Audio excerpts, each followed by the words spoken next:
amiga, a gente fez essas perguntas sobre medo para tantas pessoas, mas a gente nunca fala sobre a gente, né? É verdade, é verdade. Você tem medo de alguma coisa? Eu tenho medo de muitas coisas mesmo. E é engraçado, porque a partir do momento que eu passei a ficar mais velha, eu passei a ter medos que antes eu não tinha. Era mais destemida quando Eu era muito destemida, chegava a ser até irresponsável, na verdade. Eu acho que a gente não tem noção do perigo quando a gente é mais novo. E, por exemplo, a gente tá aqui no Beto Carreiro, né? Eu cansei de vir aqui na minha infância, na minha adolescência, eu ia em todos os brinquedos, eu adorava o parque. Hoje em dia, cara, eu vou por vergonha de não ir se alguém for me chamar. Mas eu sozinha, por vontade própria, eu não vou mais não, Bia. Vou, me divirto e tal, mas naquela pressão de que vou com medo. Era medo que eu não tinha. Mas você encara? Eu encaro. Você encara bem, assim, apesar do medo, da dificuldade, de às vezes até paralisar, você, não, eu vou e encaro. Eu tento encarar, mas, por exemplo, tem uma situação que me dá muito medo e que eu não tinha tanto e ficou muito aguda com o passar dos anos, que é a altura. Então, por exemplo, eu estava em Fortaleza recentemente e a gente foi ao Beach Park. E eu adoro adrenalina, né? Pô, você sabe, eu já saltei de paraquedas, já fiz várias coisas que tem a ver com altura, mas que eu encaro porque tem a adrenalina. Eu gosto dessa sensação. Só que lá, os brinquedos têm filas, como aqui, né? Só que eles são lá em cima. Então, subir aquelas escadas e tá esperando a fila pro brinquedo, sem brincadeira nenhuma, cara. Minhas pernas tremiam, eu tava agarrada no corrimão. Era bem assustador, assim, né? E aí quem tava comigo falava, pô, Bá, mas você vai, você desce, não sei o que, você tá com medo da escada. Eu falo, tô com medo da escada porque tem buraco embaixo, dá pra ver. Eu ficava olhando pra baixo. De olhar mesmo a altura. Você sentiu um medo grande também na Ponte Hercílio Luz? Na Ponte Hercílio Luz, a gente foi fazer uma gravação na Ponte Hercílio Luz. E pra quem não sabe, em Florianópolis a ponte ela é toda furadinha. Então você olha pra baixo, não é concreto. Você vê o que tá, você vê mar ali, você vê os carros passando embaixo. Você tem a percepção real da altura? Barulho, vento. Cara, eu travei de achar que eu ia desmaiar, assim.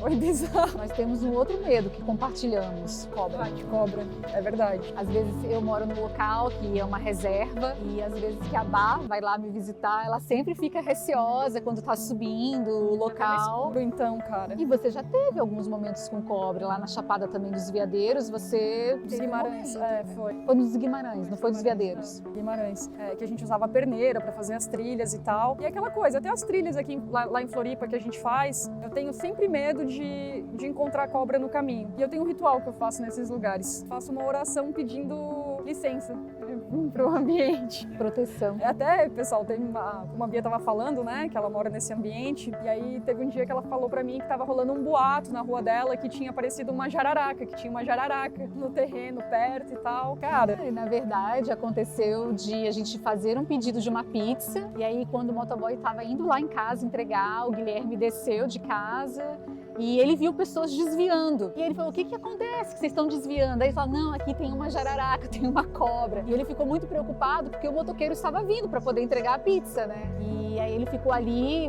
de prontidão para poder desviar o motoqueiro da cobra. Mas realmente lá de vez em quando aparece, principalmente em época de calor, né? É quando elas realmente surgem. Eu já tive algumas situações com cobra, inclusive em Garopaba. Eu estava saindo de uma praia e uma cobra passou na minha perna. Na hora, assim, eu nem me toquei, eu realmente não gosto de cobra, mas eu encarei numa boa, não fiquei assustada, ela saiu. E eu, uma vez, por conta do medo de cobra, falei, eu tenho que enfrentar esse medo, e eu fui num zoológico de cobras para poder entender um pouco melhor sobre os hábitos, tocar nas cobras, entender as cobras, uma forma de enfrentar o medo, já que eu moro numa região que tem muita cobra, quer dizer, na verdade, é gente que invade o espaço delas, né? Então eu sei que eu tenho que encarar. Mas o medo de altura é um medo real para mim também.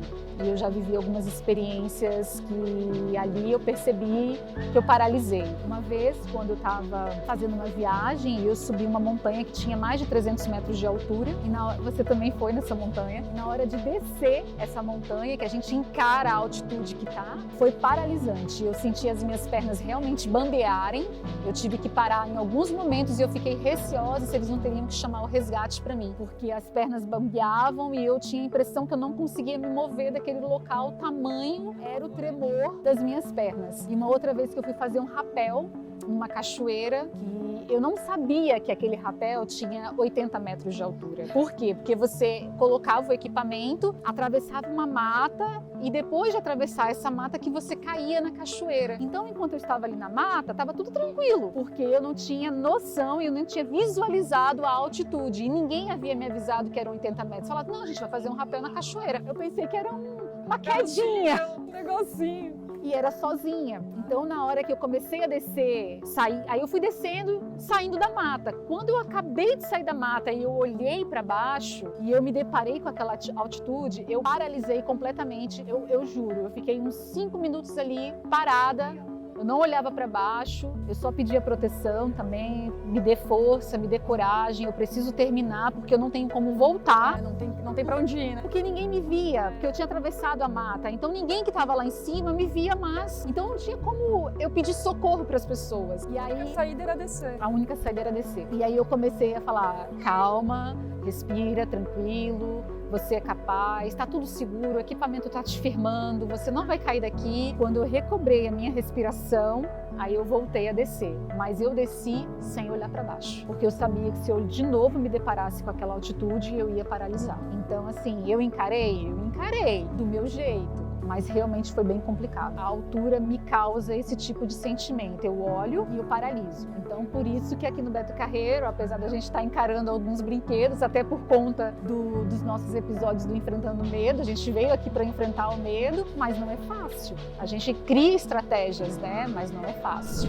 Por acaso na sua vida você já evitou alguma situação, às vezes um objeto, um lugar, às vezes até um animal, por puro medo? Olha, situação evito todas. Evito elevador, evito montanha-russa, evito tudo que até avião mesmo. Eu viajo porque tem que viajar e tal, mas eu tenho muito medo. Depois que eu virei mãe, eu fiquei com muito medo. Como é que ser mãe impactou isso pra você? Olha, eu não sei explicar exatamente o que impactou, mas eu só sei que antes disso eu tinha muito mais coragem de tudo, de várias coisas. E também época de escola, a gente ia em parque de diversão, eu ia em tudo. Mas depois que eu engravidei dela, que foi a primeira, e são 3 no total, eu não tenho coragem mais de nada. Fala, gente, quem vai cuidar das crianças? Se eu morrer, que acontecer alguma coisa? Então...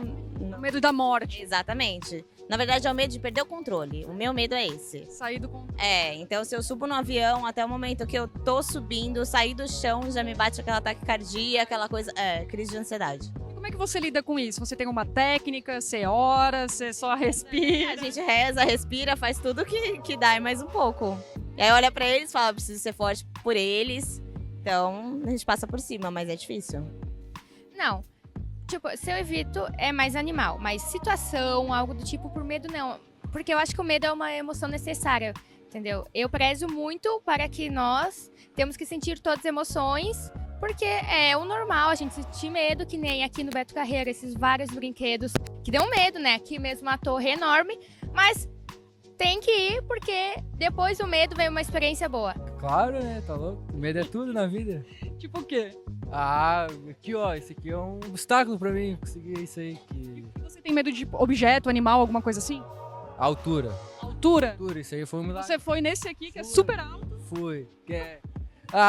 Não sei, né? Ele me obrigou aí. Mas como é que você lidou com o medo?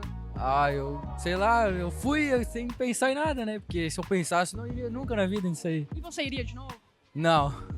Você, em algum momento da sua vida, você já teve algum tipo de fobia também? Não, fobia não, mas desde pequena eu tenho muito medo da morte ou que meus pais morressem. Isso eu carrego comigo desde pequena. E é engraçado, eu não sei de onde vem. Mas hoje é isso, assim, eu tento lidar. Terapia, né, gente? Terapia todo mundo tem que fazer, eu acho. E é o caminho. Então, como é que você encara o medo? O que você faz pra conseguir encarar ele? Ó, eu encaro ele, olha, simplesmente... Tá, tô com medo, mas vou. Eu bato de frente com ele, não deixo ele, sabe, ser maior do que eu. Eu sempre tento ser maior do que ele e é assim que eu vou com ele. Você já perdeu alguma oportunidade de lazer, Nicole, por causa do medo? De brinquedo, principalmente. Com a altura, já fui pra vários lugares que tem aqueles... Você vai num pico mais alto pra ver a natureza e tal. E eu perdi várias oportunidades por medo de altura. Que eu desencadeei. Então você antes não tinha e passou a ter. Exatamente. Depois que eu engravidei, depois que eu virei mãe. Ela fala, mãe, você é uma mulher ou uma galinha? Eu falo, hoje eu sou uma galinha, filha. Qual foi o medo na sua vida que você acha que você encarou, que você pensa, cara, que bom que eu fiz isso? Ah, isso aí. É, porque é o pior, Inscreva-se no nosso canal e ative as notificações para acompanhar os próximos episódios dessa série.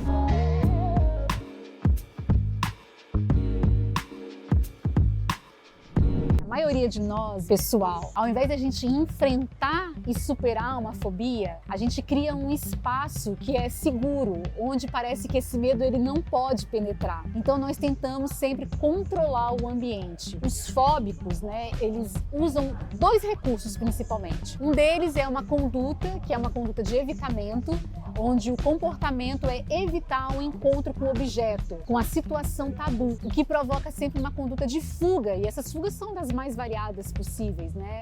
E elas vão variar de acordo com a forma e a intensidade da angústia que nós sentimos. E a outra forma, outra conduta que os fóbicos têm são as condutas tranquilizadoras. Quando a gente realiza, então, escolhas de objetos, de pessoas, de palavras, de lugares, de situações que vão evocar na gente essa função de proteção e vão exercer, assim, essa crença tranquilizadora. Portanto, minha amiga, a dependência de ambientes controlados, ele pode limitar o nosso acesso a oportunidades, a experiências e pode comprometer a nossa saúde. Vou te dar exemplos disso. Pessoas que têm medo de dentista, fobia de dentista. Às vezes ela está sofrendo de uma infecção grave e ela não busca assistência pela fobia. E isso pode trazer uma complicação muito séria para a vida dela. Outras pessoas, por exemplo, que têm fobia de agulha, de sangue, e aí elas evitam fazer um exame, que é um exame de rastreio ou um exame importante para poder diagnosticar uma doença, e elas evitam esse tipo de exame por conta de um medo. E isso pode se agravar profundamente também. É um medo bem comum, são medos comuns. Sim, e pessoas que, por exemplo, têm uma fobia de ambientes fechados, às vezes elas podem evitar esses ambientes e com isso perder oportunidades incríveis de trabalho ou mesmo de um convívio social melhor. Então, eu acredito que o fato de eu ter encarado essas situações se dá porque eu tenho sonhos, vontades, desejos, objetivos, passear, conhecer locais diferentes. Então eu sabia que eu deveria o quê? Enfrentar esse medo para que eu conseguisse então realizar um sonho, realizar um desejo que é muito intenso. Eu entendo bastante isso que você está falando agora, né? Não a parte da ciência, né? Mas essa parte de enfrentar o medo, porque eu compartilho parecido, assim. Eu tenho a impressão de que se eu evitar fazer aquilo que me dá medo, se eu deixar de fazer, às vezes até uma viagem de avião, que era um medo que eu nem tinha antes, mas se eu deixar de fazer isso, parece que vai piorar cada vez mais, sabe? Parece que ele vai aflorar cada vez mais, parece que ele vai ficar mais intenso. Então eu penso, cara, não, é coisa da minha cabeça, e real, eu consigo controlar isso, porque se eu ceder pro medo, eu perco muito. Você está coberta de razão. Eu vou explicar isso também, né? Porque o ato da gente evitar pode contribuir para o que nós chamamos de escalada do medo, escalada da ansiedade, né? Tanto é que a gente fala de transtorno fóbico ansioso. Então é uma escalada da ansiedade, uma escalada da fobia. E a cada situação que a gente evita, o medo ele pode se tornar ainda mais intenso, reforçando então aquela crença de que a situação é de fato perigosa, ameaçadora. E isso cria um ciclo vicioso onde o medo aumenta à medida que a exposição diminui. É muito isso. Tornando assim a pessoa ainda mais dependente de ambientes que são controlados e ainda mais refém do próprio medo. É exatamente isso, amiga. Que bom que você me explicou ainda melhor, porque é como eu me sinto. É exatamente assim que eu sinto, por isso que eu enfrento. Então, entender essas questões, ter esse conhecimento, provocou assim uma necessidade de enfrentar, uma necessidade em mim de enfrentar, né?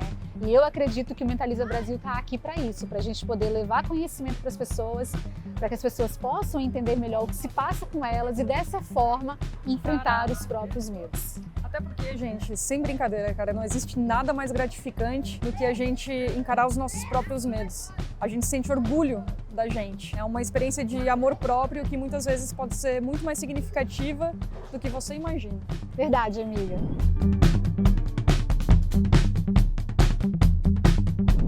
E depois deste bate-papo, nada mais justo do que a gente pontuar 3 coisas muito importantes para você. O medo, primeiramente, ele pode restringir a nossa vida diária. porque a pessoa fóbica ela evita situações temidas, algo que limita o acesso a oportunidades pessoais e até profissionais.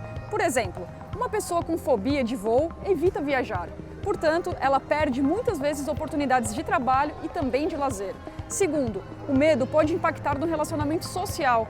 As fobias elas podem interferir na capacidade de formar e manter relacionamentos interpessoais, levando ao isolamento social e até mesmo à solidão. E terceiro, o medo ele pode comprometer a funcionalidade da pessoa fóbica, pois em casos severos e dependendo do tipo de fobia, a capacidade de realizar atividades diárias básicas, como ir ao supermercado, às vezes até dirigir, seguir para o trabalho, pode acontecer. Se você pudesse dar uma dica para quem está te assistindo, que sente medo, o que você diria para a pessoa?